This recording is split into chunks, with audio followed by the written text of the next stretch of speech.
नमस्कार दोस्तों, मैं मोहनलाल स्वागत करता हूं आपका हमारे इस YouTube चैनल पर। पिछली क्लास में हमने योनो के बारे में बहुत ही शानदार कंटेंट जो है ना वो पढ़ा है और उम्मीद है कि आप लोगों को वो कंटेंट पसंद भी आया होगा। ठीक है ना, वैसे तो पसंद आया ही होगा क्योंकि बड़ा ही शानदार कंटेंट था। ठीक है ना, उसी सीरीज को अपन आज आगे करते हैं। आज अपना भारत की विदेश नीति और नेहरू जी के योगदान से संबंधित जितने भी सेकंड ग्रेड के एग्जाम्स में प्रश्न पूछे गए हैं उनका डीप विश्लेषण किया गया है। ठीक है, साथ ही में एक सूचना भी मैं आपको दे रहा हूं, मैं जितना संभव हो सकता है उतने जो टॉपिक है, मतलब ऐसे टॉपिक जो सामान्यतः विद्यार्थी के पास एक अच्छा कंटेंट उस टॉपिक का नहीं रहता, वो भी मैं उपलब्ध करवा दूंगा, है ना। उसके बाद में एग्ज़ाम तक जो है ना मैं फर्स्ट पेपर के चार जो है ना वो सॉल्यूशन जो है वो यूट्यूब पर आपको देने वाला हूं, जिसमें साइकोलॉजी शामिल नहीं होगा, बाकी सभी जो सब्जेक्ट हैं उनको कवर किया जाएगा। 20 जुलाई के आसपास जो है ना आपका पहला सेकंड ग्रेड का टेस्ट पेपर का सॉल्यूशन जो है ना वो यूट्यूब पर आ जाएगा। ठीक है, तो आज का जो टॉपिक है वो मैं शुरू कर रहा हूँ। आज का जो अपना टॉपिक है वो कौन है, भारत की विदेश नीति और उसमें नेहरू जी क्या जो योगदान है वो अपना टॉपिक है। तो वही रोजाना की तरह अगर आप चैनल पर नए हो तो सब्सक्राइब जरूर कीजिएगा, है ना। अपने दोस्तों के साथ भी चैनल को जो है ना वो शेयर कीजिएगा, सेशन को शेयर कीजिएगा। कंटेंट अगर आपको अच्छा लगे तो आप लाइक भी जरूर कर सकते हैं। ठीक है ना, तो शुरू करते हैं। जैसा कि अपना पीछे जो 4-5 क्लासें हुई हैं उसी के सम्मान जो है ना वो कंटेंट तैयार करने का प्रयास किया गया है। ठीक है ना, तो आपका पहला प्रश्न है, चूंकि करंट से रिलेटेड है इसलिए सबसे पहले यही प्रश्न जो है ना वो लिया गया है। तो प्रश्न को एक बार पढ़िएगा और फिर इसका आंसर दीजिएगा, फिर इसके बारे में जो आपका करंट्स है उसकी जो है ना अपन चर्चा कर लेते हैं। ठीक है ना, प्रश्न क्या है, निम्नलिखित में से किसने सिंधु जल समझौते पर हस्ताक्षर किए। सेकेंड ग्रेड की एग्जाम थी आपकी 12/2/2023। तो इसका जो सही आंसर है वो आप जानते भी हो कौन है, जवाहरलाल नेहरू और कौन है, मोहम्मद अयूब खान। मतलब भारत की ओर से जवाहरलाल नेहरू जी ने और पाकिस्तान की ओर से किन्होंने इस पर हस्ताक्षर किए हैं, मोहम्मद अयूब खान ने जो है ना वो क्या किए हैं, आपके सिग्नेचर किए हैं। ठीक है, अब इसके बारे में क्या क्या डिटेल्स जो है ना वो अवेलेबल है उसकी अपन चर्चा करें। ठीक है, सबसे पहली बात, सिंधु जल समझौता, है ना, 9 साल की बातचीत के बाद कितनी तारीख को, 19 सितंबर 1960 को कहाँ हुआ। तो ये देखो कहाँ हुआ है, कराची में हुआ। कहाँ हुआ, कराची पाकिस्तान में हुआ। भारत के प्रधानमंत्री जवाहरलाल नेहरू और पाकिस्तान के राष्ट्रपति हैं कौन, मोहम्मद अयूब खान ने IWT पर हस्ताक्षर किए, मतलब इंडस वाटर ट्रीटी के ऊपर क्या किए, हस्ताक्षर किए। ठीक है, कहाँ किए, कराची में किए। कितनी तारीख को किए, 19 सितंबर 1960 को। इस जल समझौते को लेकर जो है ना दोनों देशों के मध्य जो नेगोशिएशन है वो कम से कम कितने साल चला है, देखो 9 साल चला और 9 साल के बाद में ये क्या हुआ है, समझौता हुआ है। ठीक, चूंकि वार्ता प्रक्रिया विश्व बैंक के तत्कालिक अध्यक्ष, ये इंपॉर्टेंट है भाई, उस समय विश्व बैंक के तत्कालिक अध्यक्ष कौन थे, यूजीन ब्लेक के द्वारा शुरू की गई थी। ठीक है ना, इस कारण विश्व बैंक भी इस संधि पर हस्ताक्षरकर्ता बना है। मतलब भारत और पाकिस्तान के अलावा विश्व बैंक ने जो है ना इस समझौते में मध्यस्थता की है और उसने भी इस इंडस वाटर ट्रीटी पर क्या किए हैं, हस्ताक्षर किए हैं। उस समय विश्व बैंक के जो अध्यक्ष थे वो कौन थे, यूजीन ब्लेक थे। ठीक है, ध्यान रखिएगा।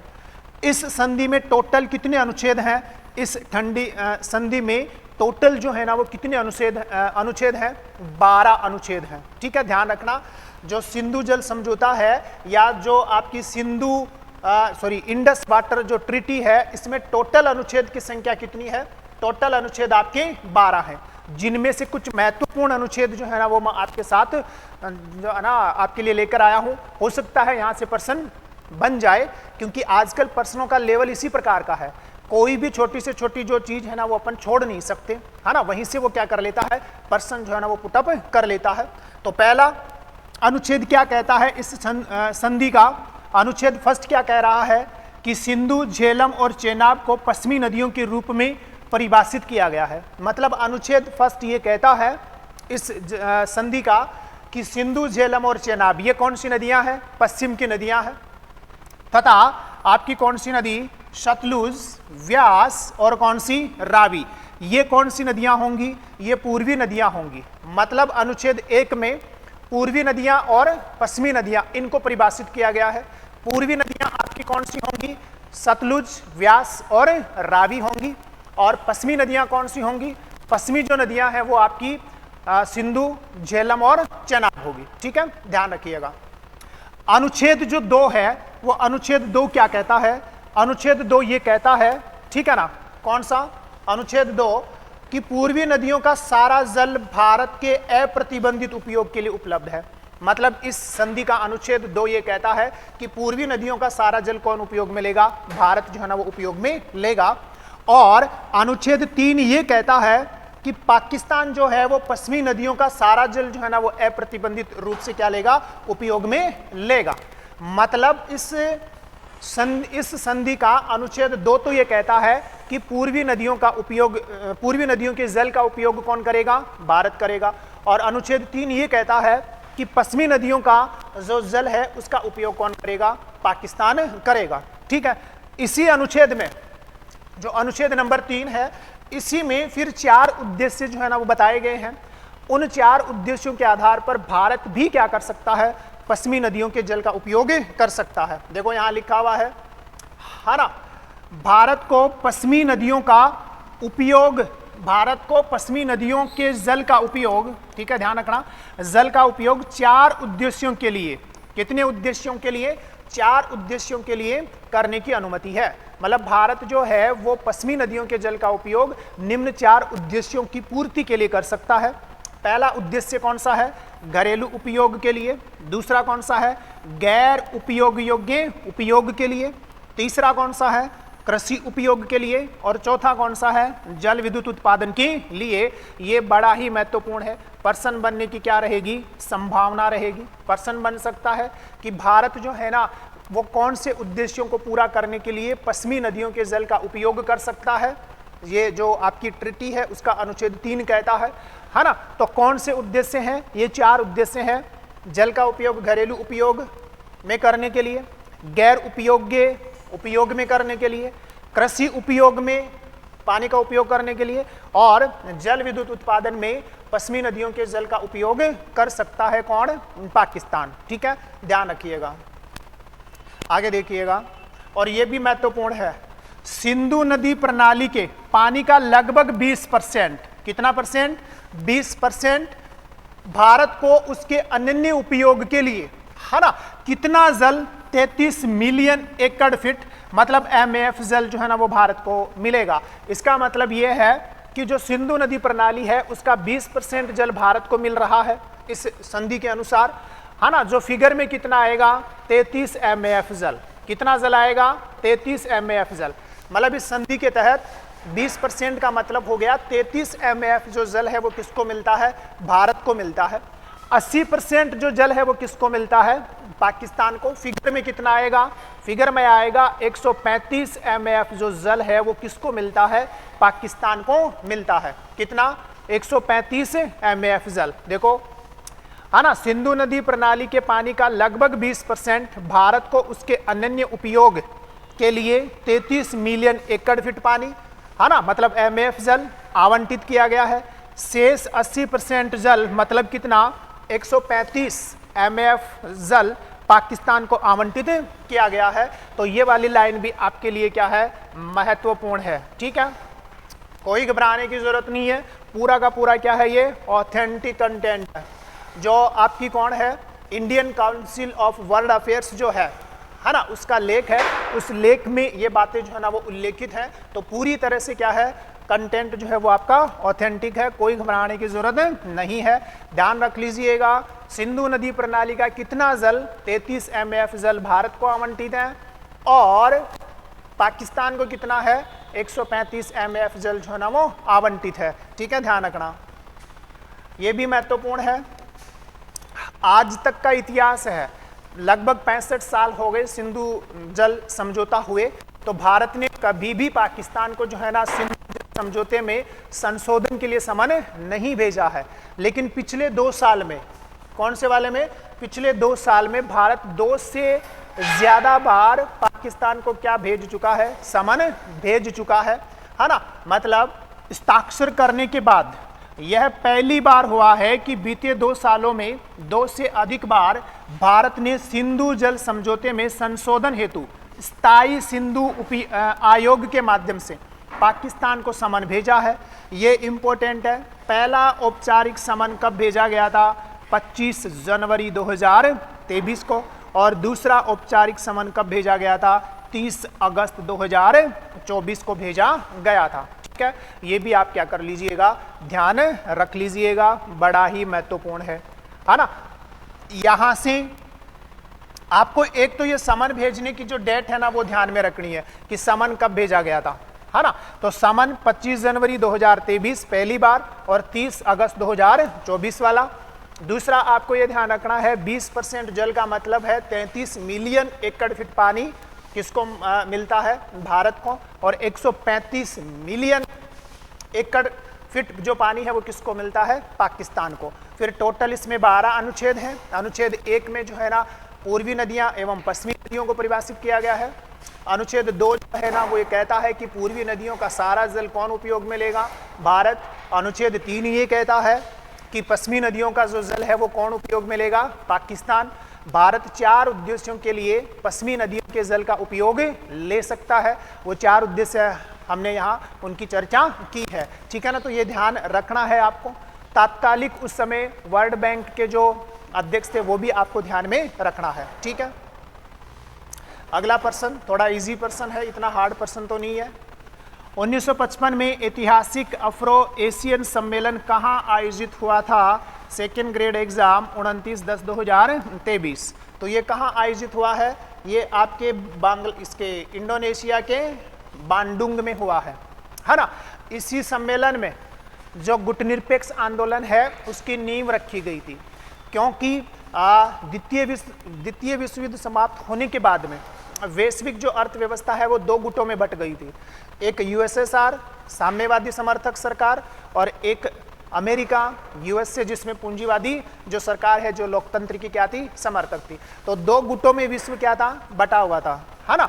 इस वजह से है ना जो नए स्वतंत्र हुए राष्ट्र हैं वो किसी एक गुट का हिस्सा ना बने, इसके लिए किसकी शुरुआत हुई? गुटनिरपेक्ष आंदोलन की शुरुआत हुई, जिसकी नींव जो है ना वो इसी सम्मेलन में 1955 का जो है ना अफ्रीकन मतलब अफ्रीका और एशिया का जो सम्मेलन था, कहाँ?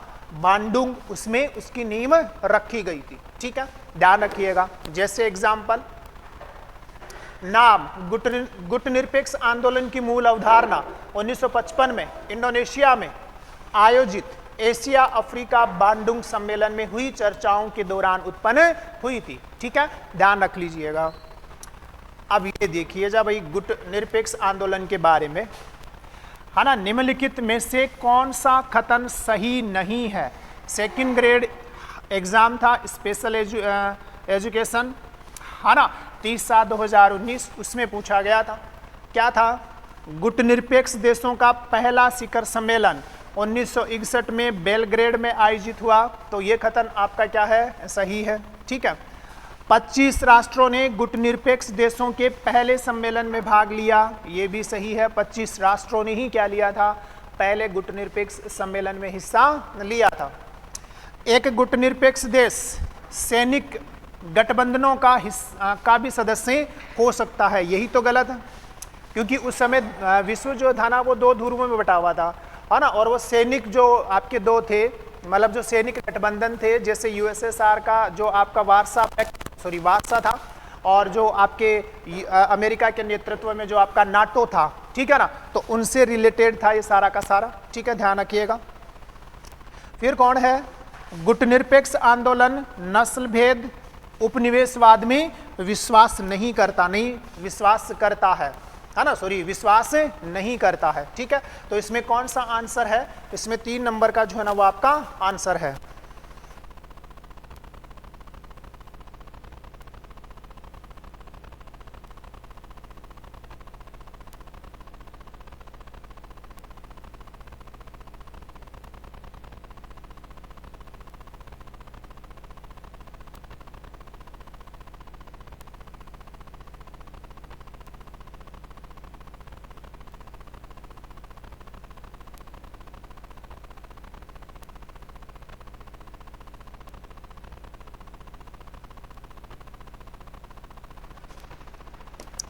अगला प्रश्न क्या है, अच्छा इसके बारे में डिटेल देखिएगा, है ना। डिटेल क्या कह रही है आपका, कौन है, नॉन, है ना, मतलब नॉन अनाइड मूवमेंट है, जिसको शॉर्ट में नाम बोलते हैं, मतलब गुटनिरपेक्ष आंदोलन है। कहने का मतलब ये है, क्या कहता है गुटनिरपेक्ष आंदोलन। तो सबसे पहले अवधारणा की बात करें, है ना, नाम की अवधारणा, शीत युद्ध की पृष्ठभूमि में, कौन सा युद्ध है, शीत युद्ध, जो वैचारिक युद्ध है ना, जहां विचारों की लड़ाई है, मनोवैज्ञानिक जो युद्ध था, मतलब यूएसएसआर एक तरफ और एक तरफ कौन सा, अमेरिका, तो उसकी बात हो रही है। तो शीत युद्ध की पृष्ठभूमि में इंडोनेशिया में आयोजित बांडुंग सम्मेलन 1955 में जो है ना, इसकी क्या रखी गई थी, आधारशिला जो है वो आपकी रखी गई थी। ठीक है, पहला क्या कह रहा है, स्थापना एवं प्रथम शिखर सम्मेलन वर्ष 1961 बेलग्रेड यूगोस्लाविया में हुआ, है ना। अब देखो काम की चीज यहां से देखना, भारत के प्रधानमंत्री जवाहरलाल नेहरू नंबर 1, ठीक। दूसरा, यूगोस्लाविया के उस समय के राष्ट्रपति कौन, जोसेफ ब्रोज टीटो, ठीक है, ये नंबर 2। उस समय के मिस्र के राष्ट्रपति गमाल अब्दुल नासिर 3 नंबर का महत्वपूर्ण योगदान है। मतलब गुटनिरपेक्ष आंदोलन की स्थापना में इन 3 देशों के राष्ट्राध्यक्षों का जो है वो महत्वपूर्ण योगदान है। भारत की ओर से जवाहरलाल नेहरू, ठीक है, यूगोस्लाविया के ओर से कौन सा है, ये जोसेफ ब्रोज टीटो, और मिस्र के कौन है, गमाल अब्दुल नासिर, इन 3 का महत्वपूर्ण योगदान है। साथ ही में ये भी काम की चीज है, यहां से भी प्रश्न बन सकता है, साथ ही में घाना के, उस समय के घाना के तत्कालीन प्रधानमंत्री वामे एनक्रुमा, कौन है, वामे एनक्रुमा, और इंडोनेशिया के राष्ट्रपति सुकर्नो ने क्या किया था, अपना समर्थन दिया था। तो ऐसे टोटल ये प्रश्न तो पूछा गया है कि नाम की स्थापना में जो है ना वो महत्वपूर्ण योगदान कौन से राष्ट्राध्यक्षों का है, तो ये 3 राष्ट्राध्यक्ष हैं, भारत की तरफ से जवाहरलाल नेहरू, है ना, यूगोस्लाविया के कौन से, टीटो साहब, और मिस्र के कौन से, नासिर साहब। इनके अलावा 2 नाम आपको एक्स्ट्रा ध्यान में रखने हैं, क्योंकि ये लाइन बन सकती है। एक तो घाना के जो उस समय के तात्कालिक प्रधानमंत्री थे कौन, वामे एनक्रुमा, और इंडोनेशिया के कौन, सुकर्नो, इन्होंने अपना क्या किया था, समर्थन दिया था। ठीक है, ध्यान रखिएगा।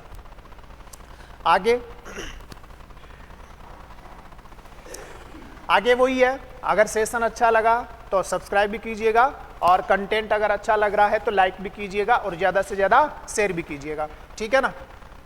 क्योंकि ऐसा क्यों है, मोटिवेशन का काम करेगा, और भी अच्छा कंटेंट जो है ना वो आपके लिए लेकर आएंगे, ठीक है ना। इस भीड़ भरी जो यूट्यूब की भीड़ भरी जो दुनिया है, उसमें एग्जाम ओरिएंटेड जो है ना कंटेंट आपको उपलब्ध करवाया जाएगा, आपका एक लाइक और एक सब्सक्राइब जब हो जाएगा, ठीक है ना। अब देखिएगा करंट क्या है इसके बारे में, है ना। पहले सम्मेलन में जो बेलग्रेड में हुआ था, पहले सम्मेलन में 25 देशों ने हिस्सा लिया, ये खत्म था। तो पहले सम्मेलन में कितने देशों ने हिस्सा लिया था, जो नव स्वतंत्र हुए जो राष्ट्र थे, उनमें से 25 देशों ने क्या लिया था, हिस्सा लिया था, ठीक है। वर्तमान में कितने सदस्य हैं, वर्तमान में 120 इसके सदस्य हैं नाम के, है ना, और 17 पर्यवेक्षक देश हैं, और 10 पर्यवेक्षक क्या है, संगठन है, किसमें, नाम में। मतलब 120 सदस्य हैं, सदस्य देश हैं, 17 पर्यवेक्षक देश हैं, और 10 कौन से हैं, पर्यवेक्षक संगठन जो है ना वो किससे जुड़े हुए हैं, नाम गुटनिरपेक्ष आंदोलन से जुड़े हुए हैं, ठीक है। और ये इंपॉर्टेंट है, ये आपका 19वां शिखर सम्मेलन, नाम का 19वां शिखर सम्मेलन 2005 में कंपाला युगांडा में हुआ था। मतलब अफ्रीका महाद्वीप का जो देश है कौन सा, युगांडा, उसके कौन से शहर में हुआ था, कंपाला शहर में हुआ था। कौन सा शिखर सम्मेलन, 19वां शिखर सम्मेलन, जिसके अध्यक्ष थे कौन, युगांडा के जो राष्ट्रपति थे कौन, है ना, योवेरी, कौन है, योवेरी, है ना, मुसेवेनी, ये क्या है, उस नाम के अध्यक्ष थे। वर्तमान में भी नाम के जो अध्यक्ष हैं वो आपके कौन है, यही हैं कौन, योवेरी मुसेवेनी। क्योंकि नाम का जो सम्मेलन है वो सामान्यतया 3 वर्ष पर आयोजित होता है। तो अगला जो सम्मेलन है वो वर्ष 2027 में होगा, और उसके वर्ष 2027 तक नाम का जो अध्यक्ष है वो कौन है, युगांडा के राष्ट्रपति ही हैं कौन, योवेरी मुसेवेनी। ठीक है, इस 19वें शिखर सम्मेलन का विषय क्या था? विषय था, क्योंकि आजकल इस प्रकार के प्रश्न पूछ रहा है, तो इसका विषय क्या था? साझा वैश्विक समृद्धि के लिए सहयोग को गहन बनाना। किसके लिए? साझा वैश्विक समृद्धि के लिए सहयोग को गहन बनाना किसका विषय था? इस 19वें नाम के शिखर सम्मेलन का आपका विषय था। ठीक है, ध्यान रखिएगा, करंट का है ये, है ना। आगे क्या लिखा हुआ है? शिखर सम्मेलन सामान्यतः 3 वर्षों में एक बार क्या होता है? आयोजित आपका होता है। तो वर्ष 2027 तक जो युगांडा के राष्ट्रपति हैं वो ही नाम के क्या है? अध्यक्ष हैं। ठीक है, ध्यान रखिएगा। गुटनिरपेक्ष आंदोलन में अफ्रीका, एशिया और लैटिन अमेरिकी देश जो है ना वो क्या है? शामिल है, क्योंकि यही वो देश है जो द्वितीय विश्व युद्ध के बाद में क्या हुए थे? आपके स्वतंत्र हुए, और जो द्विध्रुवीय देश विश्व था उस समय, एक तरफ यूएसएसआर और दूसरी तरफ कौन सा? यूएसए। इनमें से किसी भी गुट का वो सदस्य नहीं बनना चाह रहे थे। इस वजह से वो किसके सदस्य बने? गुटनिरपेक्ष आंदोलन के सदस्य बने। ये कहाँ के थे? अफ्रीका, एशिया और लैटिन अमेरिका के देश हैं, है ना, जो किसका शिकार थे? उपनिवेशवाद का शिकार थे। ठीक है, इसका उद्देश्य क्या है ना? नाटो, इसका नाम का उद्देश्य क्या है? तो उद्देश्य देखो, किसी भी देश द्वारा सामान्य या विशिष्ट, ध्यान से देखो, किसी भी देश द्वारा सामान्य या विशिष्ट तौर पर किसी अन्य देश या देशों के गुट के साथ सैन्य समझौते से खुद को अलग रखने की जो रणनीति है वही कौन है? गुटनिरपेक्षता है। भाई उस समय जो आपका विश्व था वो 2 ध्रुवीय था, मैं बता चुका। एक आपका यूएसएसआर का वारसा जो सैन्य गठबंधन था वो था, और दूसरी तरफ अमेरिका का नाटो था। गुटनिरपेक्ष आंदोलन जो है ना वो ये कहता है कि हमें किसी भी सैन्य गठबंधन का क्या नहीं होना? हिस्सा नहीं होना। ठीक है, ये इसका उद्देश्य था। आगे क्या है? दूसरा उद्देश्य क्या है वो भी देखिएगा। गुटनिरपेक्षता का तात्पर्य विदेश नीति में स्वतंत्रता से है ना, किसी दूसरे देश के दबाव में अपनी विदेश नीति का निर्धारण करना नहीं है। मतलब ये जो राज्य है उस राज्य की संप्रभुता, राज्य की जो संप्रभुता है उसकी बात करता है कि राज्य जो है ना वो अपने आप में क्या है? संप्रभु है ना। अगर वो किसी एक सैन्य गठबंधन का क्या हो जाएगा? सदस्य हो जाएगा, तो उसकी जो विदेश नीति है वो उसी के अकॉर्डिंग जो है ना वो क्या होगी? निर्धारित होगी। तो गुटनिरपेक्ष आंदोलन को किसके रूप में भी परिभाषित किया जाता है? विदेश नीति में स्वतंत्रता के रूप में भी परिभाषित किया जाता है। ठीक है, इसका उद्देश्य आ गया ना, संप्रभु राष्ट्रों की समानता, अखंडता और संप्रभुता को सुरक्षित करना था।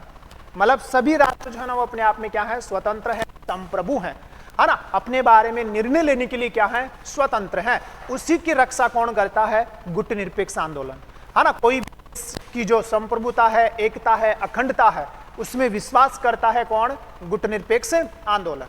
ठीक है, स्वतंत्र अंतरराष्ट्रीय राजनीति का अनुकरण करता है, अनुसरण करता है।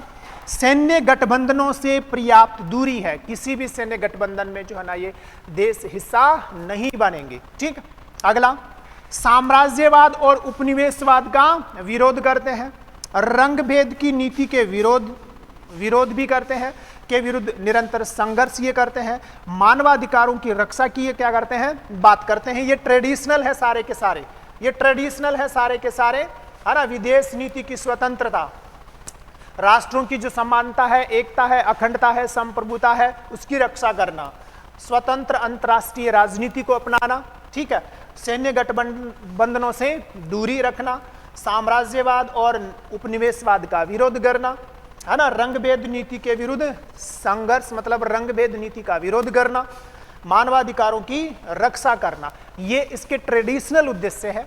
ठीक है ना, क्योंकि जैसे ही यूएसएसआर का विभाजन होता है तो जो 2 ध्रुवीय विश्व था ना, उसमें फिर एक अमेरिका का जो है ना वो एक तरफा शासन, मतलब एक तरीके से अपन बोल सकते हैं, है ना, अधिकार हो जाता है, या अमेरिका जो है ना वो सर्वशक्तिशाली हो जाता है, क्योंकि यूएसएसआर का तो क्या हो गया? विभाजन हो गया।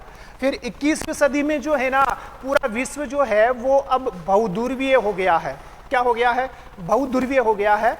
तो नाम कुछ हद तक जो है ना अपने उद्देश्यों को लेकर, है ना, कुछ उद्देश्यों को लेकर जो है ना वो क्या है, अप्रासंगिक है, कुछ उद्देश्यों को लेकर है। जैसे एग्जाम्पल के तौर पर किसका वो नहीं होना, सैन्य गठबंधनों से पर्याप्त दूरी है, मतलब किसी गठबंधन का हिस्सा नहीं होना। लेकिन आजकल ये थोड़ा सा क्या हो रहा है, कमजोर हो रहा है। बाकी जो है ना इसके उद्देश्य ऐसे के ऐसे हैं। साथ ही में जो वर्तमान विश्व है उसमें और कौन कौन सी समस्याएं जो है ना वो सामने आ रही हैं, वो इसके क्या हो गए हैं, उद्देश्य हो गए हैं। उनके समाधान के लिए नाम जो है ना वो क्या कर रहा है, कार्य कर रहा है। जैसे नए जो इसके उद्देश्य आए वो कौन से हैं, है ना, विश्व व्यापार वार्ताएं करना, मतलब अंतर्राष्ट्रीय व्यापार में जो भी समस्याएं आ रही हैं उसके समाधान की जो है ना ये यहाँ चर्चा होती है। जलवायु परिवर्तन की वार्ताएं, जलवायु परिवर्तन से संबंधित जो है ना यहाँ चर्चाएं की जाती हैं। आर्थिक प्रभुत्ववाद का ये विरोध करता है। यूएनओ में सुधार के संदर्भ में विकासशील देशों के दृष्टिकोण को प्रस्तुत करने वाला क्या है, मंच है ना। मतलब विकासशील जो राष्ट्र है वो विश्व व्यापार, उनमें विश्व व्यापार करने में जो भी उन्हें समस्याएं आती हैं उनकी बात करता है। जलवायु परिवर्तन से संबंधित जो है ना वो बातें की जाती हैं। किसी एक देश के आर्थिक ना प्रभुत्ववाद का ये विरोध करता है, उसके समाधान के ऊपर चर्चाएं होती हैं। और यूएनओ में सुधार की जो है ना ये क्या करता है, आजकल चर्चा करता है। ठीक है, ये था आपका कौन सा नाम। अगला प्रश्न, स्वतंत्रता से पहले दिल्ली में एशियाई संबंध सम्मेलन कब प्रारंभ हुआ? सेकंड ग्रेड एग्जाम 30/7/2023, है ना। तो ये कब प्रारंभ हुआ था? ये प्रारंभ हुआ 23 मार्च 1947 को सरोजिनी नायडू की अध्यक्षता में। किसके अध्यक्षता में? सरोजिनी नायडू की अध्यक्षता में। ठीक है, इसके बारे में चर्चा करेंगे अभी। एक अगला प्रश्न का आंसर और दीजिएगा। विश्व मामलों की भारतीय परिषद की स्थापना किस वर्ष हुई थी, है ना। सेकेंड ग्रेड एग्जाम 30/7/2023, तो इसकी स्थापना हुई थी कब? 1943 में। ठीक है, किनके द्वारा की गई? तो जो भारत का उस समय का प्रभुत्व जो वर्ग था, जो थिंक टैंक था, उनके द्वारा जो है ना इसकी स्थापना की गई है। कोई एक व्यक्ति विशेष का नाम नहीं है। ठीक है, देखो ये आ गई है। और यहीं से आपका जो इससे पहले वाला प्रश्न आया था ना उसका आंसर भी निकलेगा। देखो ध्यान से, कौन है? Indian council of world affairs है। ठीक है ना, जो हमने ऊपर आपका लिखा था ना हिंदी में नाम, उसी का अंग्रेजी नाम क्या है? Indian council of world affairs. स्थापना 1943 में भारतीय बुद्धिजीवियों के एक समूह के द्वारा की गई थी। उस समय का जो प्रभुत्व वर्ग था, है ना, प्रभुत्व जो वर्ग था उसके द्वारा इसकी स्थापना की गई थी। संसद ने 2001 में एक अधिनियम के द्वारा ICWA को राष्ट्रीय महत्व की संस्था घोषित कर दिया। तो संसद ने इसको कब मान्यता प्रदान की है? 2001 में जो है ना वो मान्यता प्रदान की है। ये सबसे ज्यादा इंपॉर्टेंट है ना। Indian council of world affairs, Bharat के उपराष्ट्रपति इसके पदेन अध्यक्ष होते हैं। इंपॉर्टेंट है, ध्यान रखना। Indian council of world affairs के पदेन अध्यक्ष कौन होते हैं? भारत के उपराष्ट्रपति। तथा भारत के विदेश मंत्री इसके पदेन उपाध्यक्ष होते हैं। ठीक है, ध्यान रखिएगा। यह विशेष रूप से अंतर्राष्ट्रीय संबंधों और विदेशी मामलों के अध्ययन के लिए समर्पित क्या है? संस्थान है। कौन? Indian council of world affairs. और जो ऊपर प्रश्न लिखा हुआ था वो ये रहा। स्वतंत्रता सेनानी सरोजिनी नायडू के नेतृत्व में 1947 में एशियन रिलेशन कॉन्फ्रेंस, कौन सी कॉन्फ्रेंस है? एशियन रिलेशन कॉन्फ्रेंस, मतलब एशियाई संबंध सम्मेलन 1947 में किसकी अध्यक्षता में? सरोजिनी नायडू की अध्यक्षता में।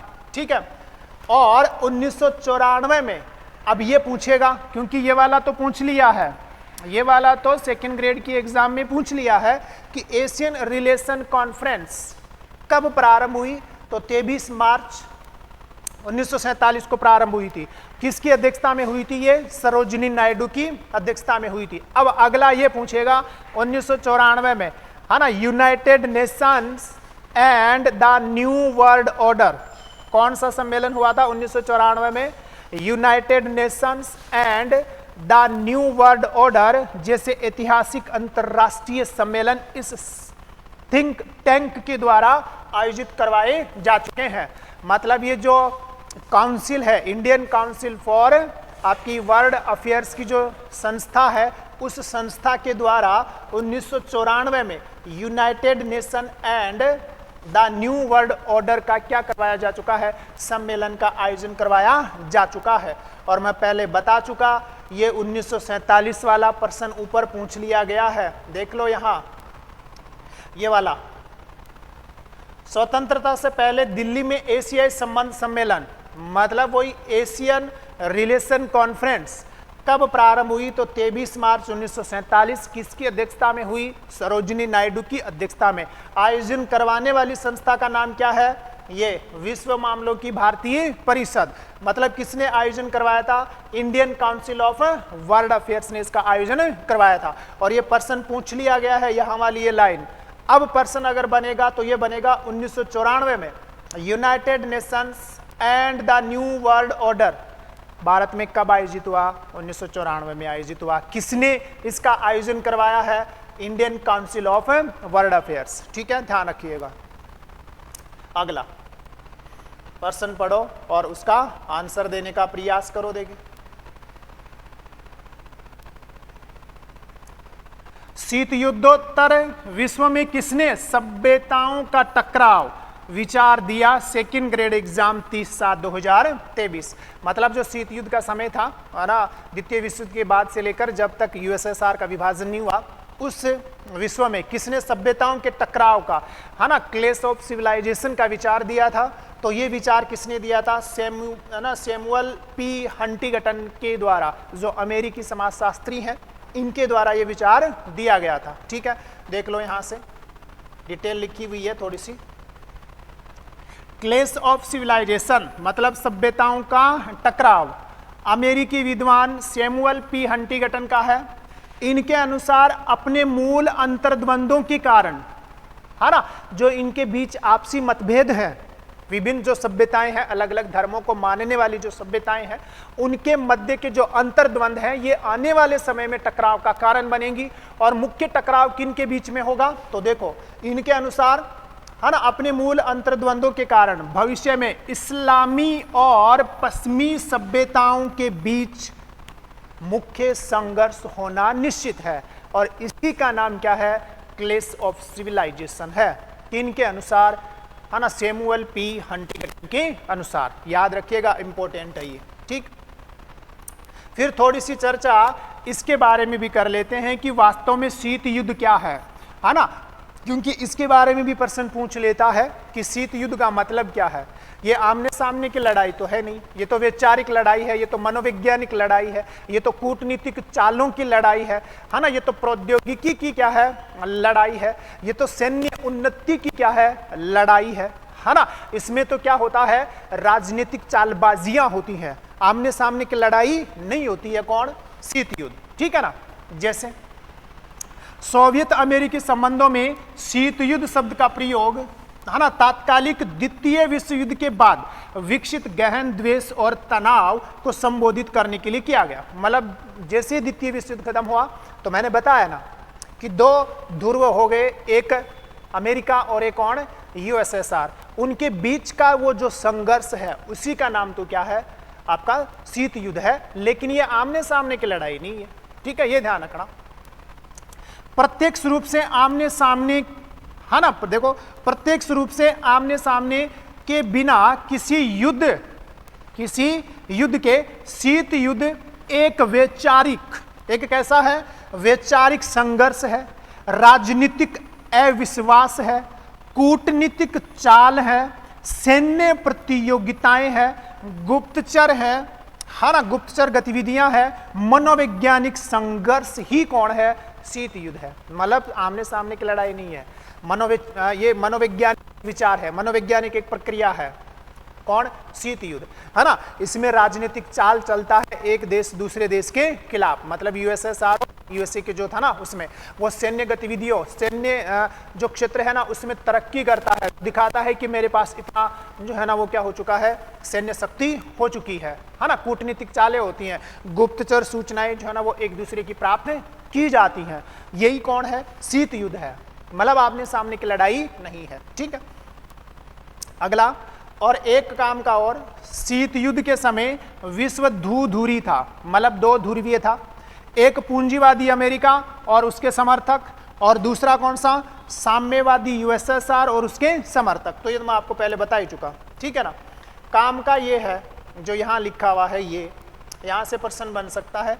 निकिता खुश्चेव, ये उसके यूएसएसआर के हैं। कौन? निकिता खुश्चेव ने पूंजीवाद के साथ शांतिपूर्ण सह अस्तित्व की नीति, इंपॉर्टेंट है, प्रश्न बन सकता है भैया, किसके साथ है? पूंजीवाद के साथ शांतिपूर्ण सह अस्तित्व की नीति, मतलब पॉलिसी ऑफ पीसफुल कोएग्जिस्टेंस का प्रचार किया, और वो भी कब किया? शीत युद्ध के दौरान। और रसिया के हैं ये, कौन? निकिता खुश्चेव, ठीक है ना। पूंजीवाद के साथ शांतिपूर्ण सह अस्तित्व की नीति इन्होंने ही अपनाई थी। तो इंपॉर्टेंट प्रश्न बन सकता है, ध्यान रखिएगा। वही कंटेंट अच्छा लग रहा है, लाइक कीजिएगा, चैनल पर नए हो तो सब्सक्राइब कीजिएगा, ठीक है ना। अपने दोस्तों के साथ भी जो है इसको ज़्यादा से ज़्यादा शेयर कीजिएगा, ठीक है। प्रश्न देख लो क्या है। पूंजीवाद के साथ शांतिपूर्ण सह अस्तित्व की नीति, पॉलिसी ऑफ पीसफुल कोएग्जिस्टेंस का प्रचार किसने किया? शीत युद्ध के दौरान। तो अभी नाम आया था ना, कौन सा? निकिता खुश्चेव। कौन है? निकिता खुश्चेव के द्वारा इस नीति का प्रचार किया गया था। प्रश्न छप सकता है एग्जाम में, ध्यान रखिएगा। इजी क्वेश्चन है। सोवियत संघ का विघटन कब हुआ? सभी जानते हैं कब हुआ? 1991 में किसका विघटन हुआ? सोवियत संघ का विघटन हुआ। मार्शल योजना इंपॉर्टेंट अभी, है ना, ध्यान रख लीजिएगा। कौन सी योजना? मार्शल योजना इंपॉर्टेंट है क्या मार्शल योजना? द्वितीय विश्व युद्ध के बाद में जो यूरोप था ना उसकी अर्थव्यवस्था बुरी तरह से क्या हो चुकी थी? तहस नहस हो चुकी थी। तो जो बहुत ही बुरी तरीके से यूरोप की जो अर्थव्यवस्था नष्ट हुई है ना, उसको पुनर्जीवित करने के लिए अमेरिका के द्वारा जो पैसा उपलब्ध करवाने की नीति है, वही नीति कौन सी है? मार्शल योजना है। मतलब द्वितीय विश्व युद्ध के उपरांत सोवियत साम्राज्य के प्रसार को रोकने के लिए, है ना, यूरोपियन अर्थव्यवस्था के पुनर्निर्माण हेतु दो उद्देश्य हो गए इसके। एक तो क्या था? साम्यवाद के प्रसार को रोकना था, और दूसरा साम्यवाद के प्रसार को कब रोका जा सकता है? जब तहस नहस हो चुकी यूरोपीय अर्थव्यवस्था को क्या किया जाए? पुनर्जीवित किया जाए, ठीक है ना। तो उसी उद्देश्य को ध्यान में रखते हुए, मतलब सोवियत साम्यवाद के प्रसार को रोकने के लिए यूरोपीय अर्थव्यवस्थाओं के पुनर्निर्माण हेतु अमेरिका ने मौद्रिक सहायता प्रदान की, मतलब पैसे दिए किसको? यूरोप को। जो यूरोप के अलग अलग राष्ट्र थे जो द्वितीय विश्व युद्ध में क्या हो चुके थे, बहुत ज्यादा उनकी अर्थव्यवस्थाएं बर्बाद हो चुकी थी, उनको। इसे ही यूरोप की सहायतार्थ व्यापक अमेरिकी कार्यक्रम मार्शल योजना के नाम से जाना जाता है। इंपॉर्टेंट है, पर्सन जो है ना वो आपका क्या हो सकता है? बन सकता है, ध्यान रख लीजिएगा। अगला प्रश्न देखो। निम्नलिखित में से किस शहर ने भारत में पहली बार विश्व सामाजिक मंच, है ना, वर्ल्ड सोशल फोरम की बैठक की मेजबानी की? Second grade exam 26/4/2017। तो ये हुई थी मुंबई में 2004 में। ये जो आपका कौन है? विश्व सामाजिक मंच है, इसकी स्थापना हुई 2001 में ब्राजील में। इसका उद्देश्य क्या है? ये वैश्वीकरण का क्या करता है? विरोध करने वाली संस्था है। कौन? ये जो आपकी विश्व सामाजिक मंच है, ठीक है ना। और इसके प्रश्न जो है ना वो भाई 2 बार पूछे गए हैं, ध्यान रख लीजिएगा। इसके प्रश्न कितनी बार पूछे गए हैं? 2 बार। देखो यहाँ लिख दिया है मैंने, यहाँ लिख भी दिया है, अगर आप इसको पढ़ पा रहे हो तो। क्या लिखा है ना, WSF मतलब वर्ल्ड सोशल फोरम की शुरुआत 2001 ब्राजील से हुई। अपनी स्थापना से यह सामाजिक आंदोलनों, यूनियनों और कार्यकर्ताओं के सहयोग, विचारों के आदान प्रदान और परिवर्तन के लिए रणनीति विकसित करने का क्या रहा है, केंद्र रहा है। तो यहाँ देखो कौन कौन है, सामाजिक आंदोलन, है ना, यूनियन और कार्यकर्ताओं के सहयोग, विचारों के आदान प्रदान का, वैश्वीकरण का विरोध करता है ये, है ना। कौन, आपका वर्ल्ड सोशल जो फॉर्म है वो, ठीक है। इस विश्व सामाजिक मंच का 16वां जो सम्मेलन है वो काठमांडू नेपाल में हुआ है। पहला हुआ ब्राजील में, भारत में हुआ मुंबई में 2004 में, ठीक है, ध्यान रखिएगा। ये देखो आ गया है प्रश्न सेकेंड ग्रेड के एग्जाम में। वर्ल्ड सोशल फोरम की पहली बैठक कहाँ आयोजित हुई, ब्राजील में आयोजित हुई थी 2001 में। कौन से सेकेंड ग्रेड की एग्जाम, 29/1/2023 की एग्जाम, ठीक है ना। तो 2-3 प्रश्न इसके आए हुए हैं। अगला, निम्नलिखित में से कौन सा एक देश दक्षिणी एशियाई क्षेत्रीय सहयोग संगठन मतलब सार्क का सबसे बाद में बनने वाला सदस्य है, सेकेंड ग्रेड 2017। तो आप जानते ही हो सार्क में कितने देश हैं, 8 देश हैं। अंतिम देश कौन सा था, अफगानिस्तान। अंतिम देश कौन सा था, अफगानिस्तान था, ठीक है। देखो थोड़ी सी सार्क की बात कर लेते हैं। स्थापना 8 दिसंबर 1985 ढाका में, है ना। सार्क चार्टर के ऊपर 7 देशों के द्वारा हस्ताक्षर किए गए थे। सचिवालय है काठमांडू में, है ना। 17 जनवरी 1987 को इसकी स्थापना हुई। अफगानिस्तान सार्क का 8वां सदस्य औपचारिक रूप से 14वें शिखर सम्मेलन 2007 में बना। ये भी इंपॉर्टेंट है, यहां से ध्यान रख लेना। कब बना, 14वें शिखर सम्मेलन 2007 में बना। जबकि सार्क में शामिल होने का निर्णय, मतलब अफगानिस्तान को सार्क में शामिल किया जाएगा, इस पर निर्णय 2005 में हुआ। औपचारिक रूप से कब बना, 2007 में बना। कौन से शिखर सम्मेलन के माध्यम से बना, 14वें शिखर सम्मेलन के माध्यम से बना। और ये इंपॉर्टेंट है क्योंकि आजकल नया प्रश्न यही से बनेगा। एक एग्रीमेंट है जिसका नाम क्या है, साफ्टा।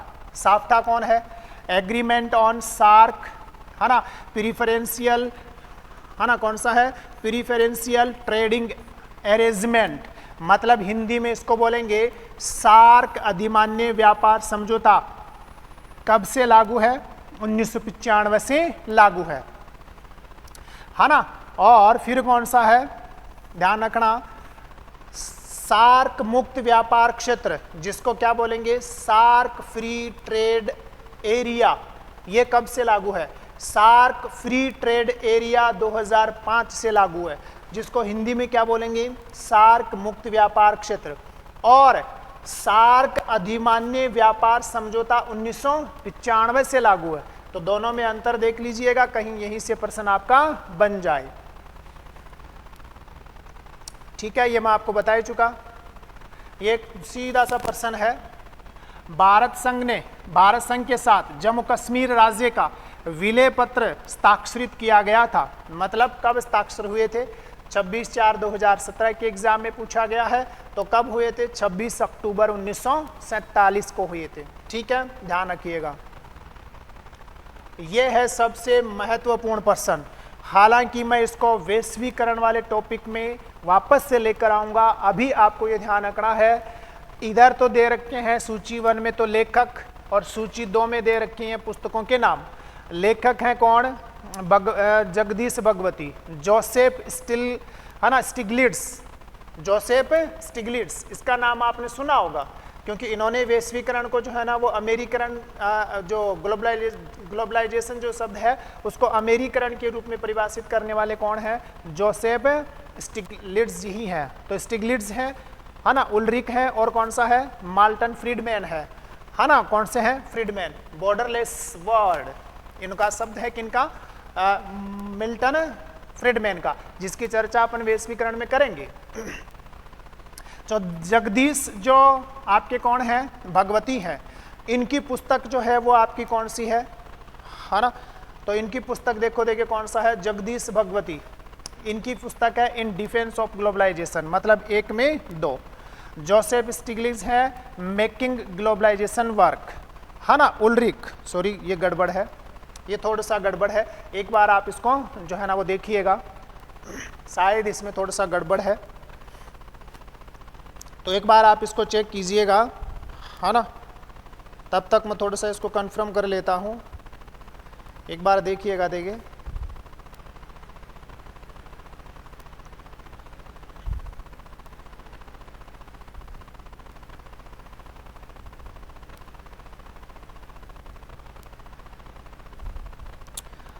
है ना, 2 1 4 और 3 है, मतलब सही है, इसमें कोई दिक्कत नहीं है ना, सही है, इसमें कोई दिक्कत नहीं है। मतलब जगदीश जो भगवती जी है ना, इनकी पुस्तक जो है, किनकी, जगदीश भगवती जो भारतीय हैं, इनकी पुस्तक है इन डिफेंस ऑफ ग्लोबलाइजेशन, ठीक है। और मतलब 2 नंबर वाला। और जोसेफ स्टिग्लिट्ज़ की जो पुस्तक है वो कौन सी है, मेकिंग ग्लोबलाइजेशन वर्क। उलरिक जो बैक है, इनकी जो पुस्तक है ना, ये है 4 नंबर, मतलब कौन सा, व्हाट इज ए ग्लोबलाइजेशन। और मिल्टन की जो पुस्तक है, मिल्टन फ्रीडमैन की, वो है आपकी कौन सी वाली, है ना, कैपिटलिज्म एंड फ्रीडम, ठीक है।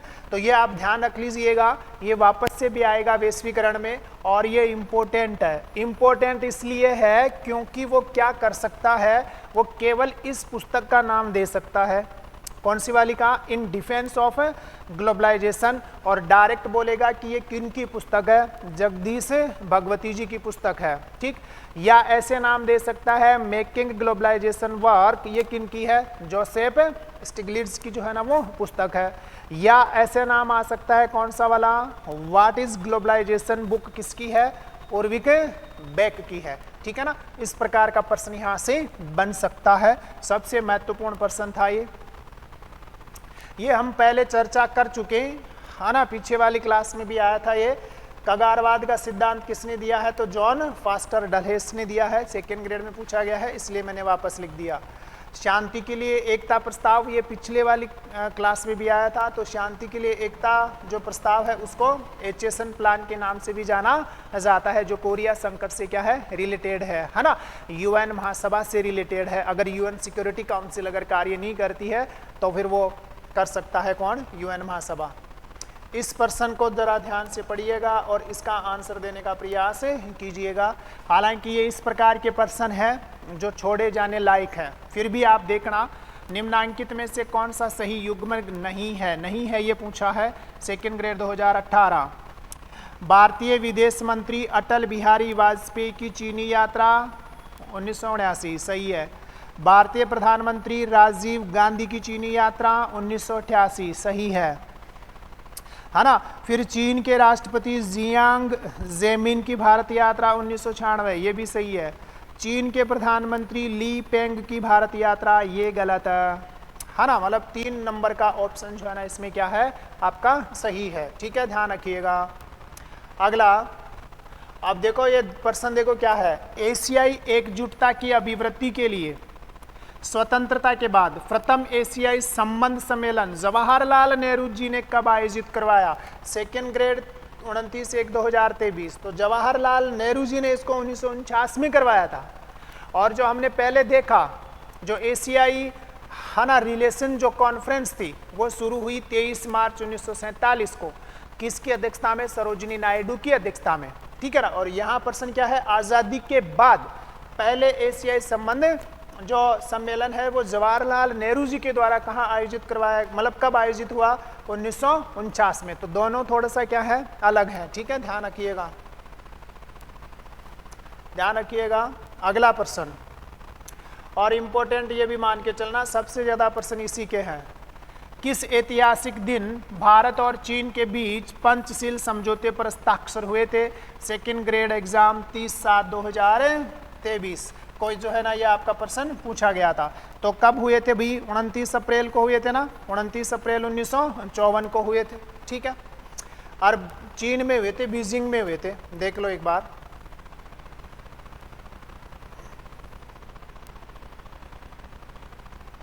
ये यहाँ 19 अप्रैल नहीं है, 29 अप्रैल है, ठीक है। एक बार मैं पढ़ देता हूँ, देखो। भारतीय प्रधानमंत्री जवाहरलाल नेहरू, भारतीय प्रधानमंत्री कौन है, जवाहरलाल नेहरू। और चीन के चाउ एन लाई के मध्य पंचशील समझौते पर हस्ताक्षर हुए, कहाँ हुए, बीजिंग चीन में हुए, ठीक है। यूएन महासभा ने 14 दिसंबर 1959 को इनको स्वीकार कर लिया। ये भी इम्पोर्टेंट था, तारीख पूछ सकता है, अभी तक पूछी नहीं है। 14 दिसंबर 1959 को, है ना। ये 5 सिद्धांतों की व्याख्या जो है वो आपकी, है ना, 29 अप्रैल 1954 के भारत चीन समझौते में विस्तार से की गई। वास्तव में यह समझौता भारत और चीन के मध्य तिब्बत क्षेत्र के बीच व्यापार संबंध सुनिश्चित करने के लिए हुआ था, है ना। इस समझौते के जो सिद्धांत हैं उनके ऊपर भी जो है ना वो प्रश्न बनता है। सिद्धांत कौन कौन से हैं, तो सिद्धांत देखो, सिद्धांत कौन से हैं। पहला, पंचशील के जो 5 सिद्धांत हैं। एक दूसरे की क्षेत्रीय अखंडता और संप्रभुता का आदर करना, इंपॉर्टेंट है देखना। और किस प्रकार के विकल्प बने हुए हैं उनकी भी चर्चा करेंगे। पहले इनको देखो, एक दूसरे की क्षेत्रीय अखंडता और संप्रभुता का आदर करना, परस्पर अनाक्रमण के सिद्धांत का पालन करना, है ना, एक दूसरे के ऊपर अनाक्रमण करना मतलब आक्रमण नहीं करना, एक दूसरे के आंतरिक मामलों में हस्तक्षेप नहीं करना, समानता और परस्पर मित्रता की भावना बनाए रखना, और शांतिपूर्ण सह अस्तित्व में विश्वास रखना, शांतिपूर्ण सह अस्तित्व में विश्वास रखना। ये 5 इसके क्या हैं, आपके सिद्धांत हैं। ठीक है, ये आपको अच्छा लगे जरूर कीजिएगा। ठीक है, अब प्रश्न देख लो किस प्रकार का आया। प्रश्न देखो कौन सा आया है। प्रश्न क्या आया है, निम्नलिखित में से कौन सा पंचशील सिद्धांत नहीं है। Second grade Sanskrit department 29/12/2024। एक दूसरे की प्रादेशिक अखंडता व सर्वोच्च सत्ता के लिए परस्पर सम्मान की भावना है। अनाक्रमण बिल्कुल है। बंधुत्व और पारस्परिक लाभ ये नहीं है। शांतिपूर्ण क्या है, सहअस्तित्व है। ठीक है, इस प्रकार का प्रश्न जो है ना वो आपका बना था इसी संस्कृत डिपार्टमेंट वाली एग्जाम में। अगला, प्रसिद्ध पुस्तक, इंपॉर्टेंट अभी रिपीट हो सकता है। प्रसिद्ध पुस्तक है ना, ट्वाइलाइट इन चाइना, किसके द्वारा लिखी गई। Second grade exam 30/7/2023। कौन सी पुस्तक है, ट्वाइलाइट इन चाइना, तो किसके द्वारा लिखी गई थी, KPS मेनन के द्वारा ये पुस्तक लिखी गई थी। ठीक है, ध्यान रखिएगा। वापस से देखो वही पंचशील सिद्धांत वाला। पंचशील के संबंध में निम्नलिखित में से कौन सा कथन सही नहीं है। प्रादेशिक अखंडता व प्रभुता के प्रति परस्पर सम्मान की भावना सही है। किसी पर आक्रमण नहीं करना सही है। दोनों राष्ट्रों द्वारा सामूहिक सुरक्षा की अवधारणा को स्वीकार करना, है ना, यही गलत हो गया। मतलब ये पूछ रहा है एक दूसरे के आंतरिक मामलों में हस्तक्षेप न करना, मतलब ये हो गया दोनों राष्ट्रों द्वारा सामूहिक सुरक्षा की अवधारणा को स्वीकार करना।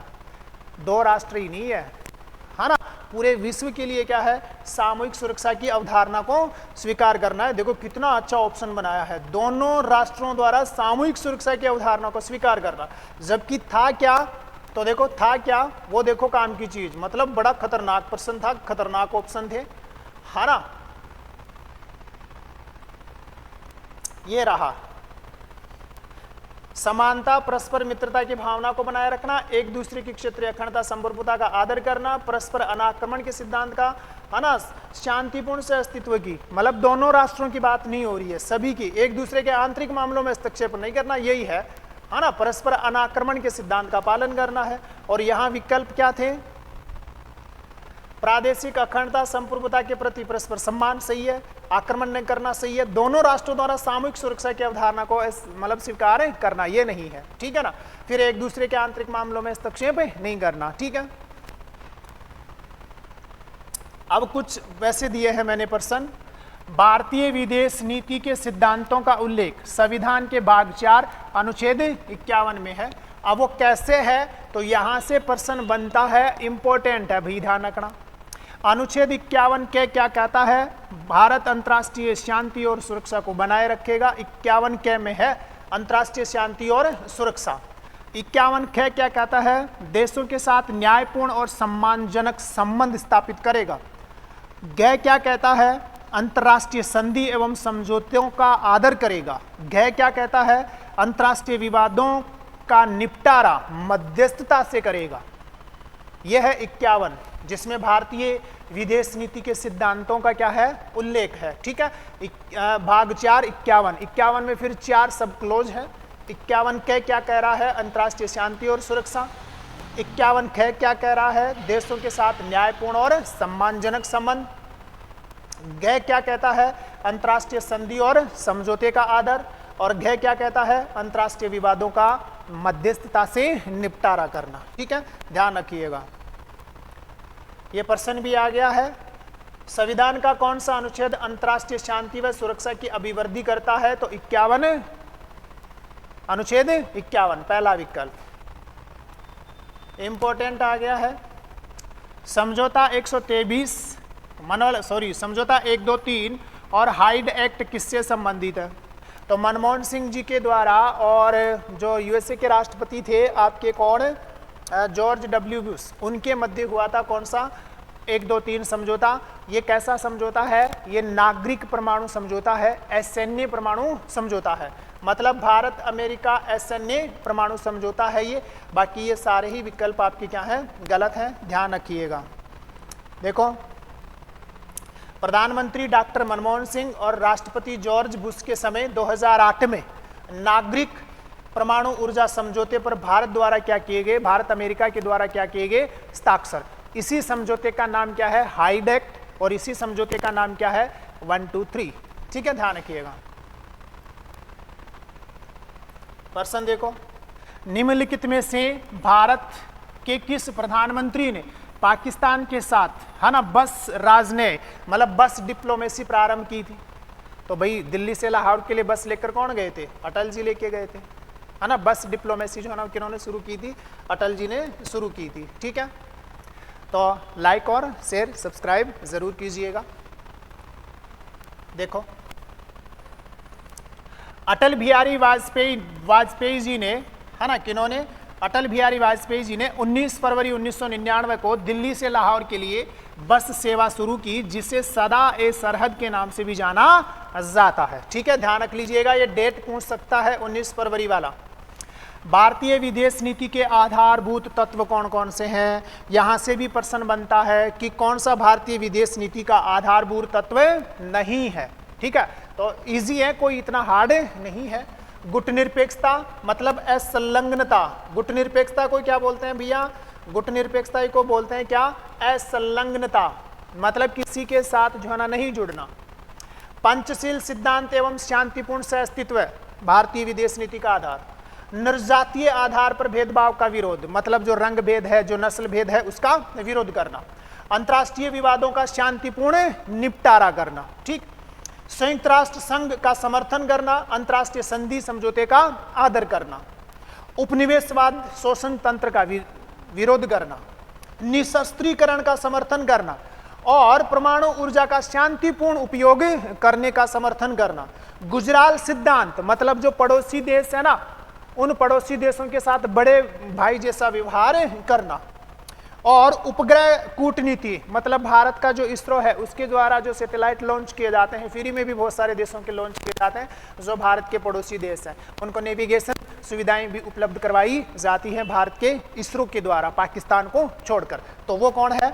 उपग्रह कूटनीति है। ठीक है, इसके अलावा और क्या है ना, इसके अलावा ये मेन आधार है, ये गुटनिरपेक्षता है, पंचशील सिद्धांत है, शांतिपूर्ण सह अस्तित्व है, नरजातीयता मतलब रंग भेद है, नस्ल भेद है ना, उनके आधार पर जो भेदभाव होता है उसका विरोध करना, अंतर्राष्ट्रीय विवादों का शांतिपूर्ण निपटारा करना, संयुक्त राष्ट्र संघ में विश्वास करना और अंतर्राष्ट्रीय शांति एवं समझौते का आदर करना, उपनिवेशवाद का विरोध करना। ठीक है, निशस्त्रीकरण का समर्थन करना और जो आपकी परमाणु ऊर्जा है ना उसका उपयोग शांति के लिए करना, असैन्य उपयोग करना, सैन्य उपयोग नहीं करना।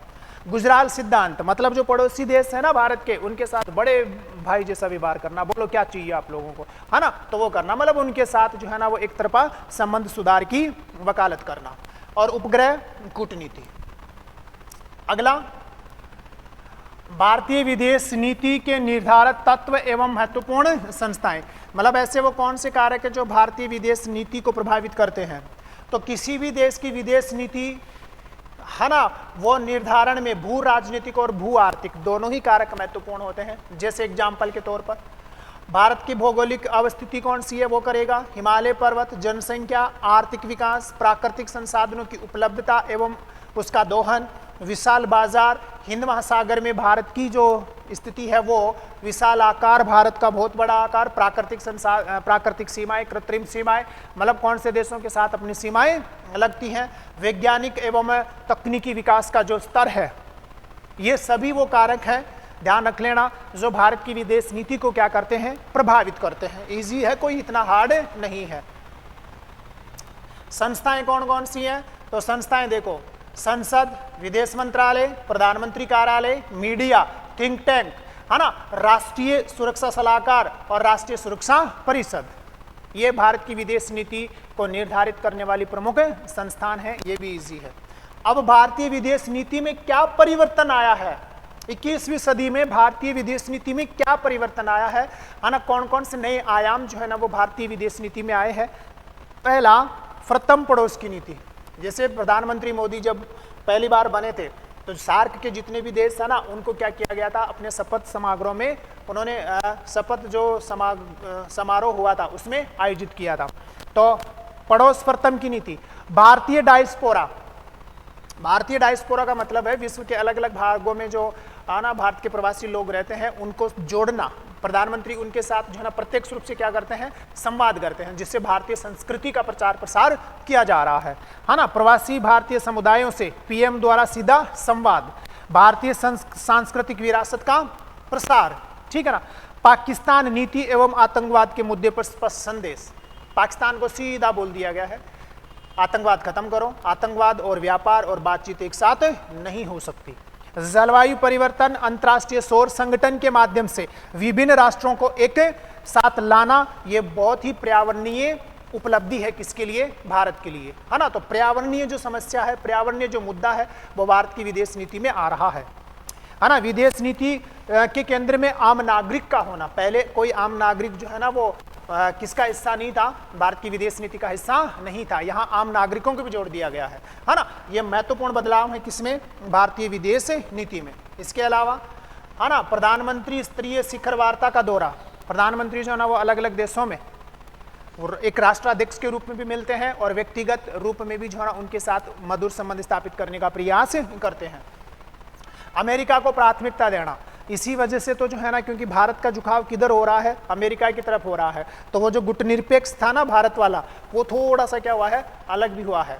और आपको पता होना चाहिए भारत जो है ना, अभी जो गुटनिरपेक्ष जो सम्मेलन कंपाला में हुआ उसमें प्रधानमंत्री ने हिस्सा ही नहीं लिया। भारत के प्रधानमंत्री कंपाला शिखर सम्मेलन में नहीं गए, वहाँ विदेश मंत्री गए हैं, ठीक है ना। ये पहली बार हुआ है, दूसरी बार हुआ है ऐसा, तीसरी बार हुआ है। प्रधानमंत्री मोदी 2 शिखर सम्मेलनों में नहीं गए और एक चौधरी चरण सिंह, उस समय उनका स्वास्थ्य वगैरह क्या खराब था तो उन्होंने भी जो है ना उस शिखर सम्मेलन में हिस्सा नहीं लिया था। ऐसा 3 बार हो चुका है, लेटेस्ट अभी 2 बार हो चुका है कि भारत के प्रधानमंत्री ने नाम के शिखर सम्मेलन में हिस्सा नहीं लिया। तो ये अमेरिका की तरफ थोड़ा सा झुकता जा रहा है।